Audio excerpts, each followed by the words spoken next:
ഡൽഹിയിലെ കോൺഗ്രസ് നേതൃത്വത്തെ സംബന്ധിച്ച് ഏറ്റവും പ്രധാനപ്പെട്ട വ്യക്തിയാണ് ഇന്ന് രാജിവെച്ചത്.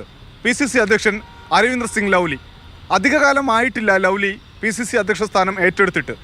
പക്ഷേ കോൺഗ്രസ് പ്രതീക്ഷിച്ച ഒരു മുന്നേറ്റം ഉണ്ടാക്കാൻ കഴിയുമെന്ന് കരുതിയിരിക്കുന്ന ഘട്ടത്തിലാണ് രാജി എന്നതാണ് വളരെ പ്രധാനപ്പെട്ട ഒരു വിഷയം.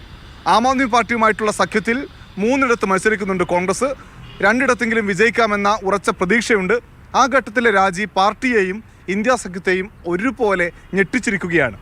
3 കാരണങ്ങളാണ് പ്രധാനമായും ലൗലി പറയുന്നത്. ഒന്നാമത്തേത്, ആം ആദ്മി പാർട്ടിയുമായ ഒരു സഖ്യത്തിന് ഡൽഹിയിലെ കോൺഗ്രസ് നേതൃത്വത്തിൽ മിക്കവാറും ആളുകൾക്ക് താല്പര്യമുണ്ടായിരുന്നില്ല. പക്ഷേ പാർട്ടി ദേശീയ നേതൃത്വം അക്കാര്യം പരിഗണിച്ചില്ല. രണ്ടാമത്തേത്, പാർട്ടി ദേശീയ നേതൃത്വം നിയോഗിച്ച ജനറൽ സെക്രട്ടറി, ഡൽഹിയുടെ ചുമതലയുള്ള ജനറൽ സെക്രട്ടറിയുമായിട്ടുള്ള അഭിപ്രായ വ്യത്യാസം.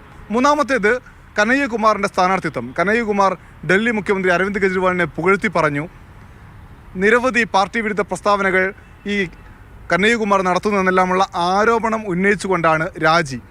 എന്തു തന്നെ ആയിക്കഴിഞ്ഞാലും ഇന്ത്യ സഖ്യം വലിയ പ്രതിസന്ധിയിലേക്ക് ഈ മണിക്കൂറുകളിൽ പോകുന്നതാണ് ഡൽഹിയിലെ ചിത്രം. മാത്രമല്ല, ലൗലിക്ക് ഡൽഹിയിലെ ഏതെങ്കിലും ഒരു മണ്ഡലത്തിൽ നിന്ന് ലോക്സഭയിലേക്ക് മത്സരിച്ചാൽ കൊള്ളാം എന്നുണ്ടായിരുന്നു. പാർട്ടി അത് പരിഗണിച്ചിട്ടില്ല. എന്തായാലും ഈ പ്രശ്നം പരിഹരിക്കാൻ വേണ്ടി മല്ലികാർജ്ജുൻ ഖാർഗെ KC വേണുഗോപാലിനെ ചുമതലപ്പെടുത്തിയിട്ടുണ്ട്.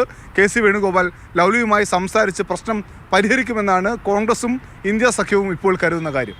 ഡൽഹിയിൽ നിന്ന് അനൂപ് ദാസ്, മാതൃഭൂമി ന്യൂസ്.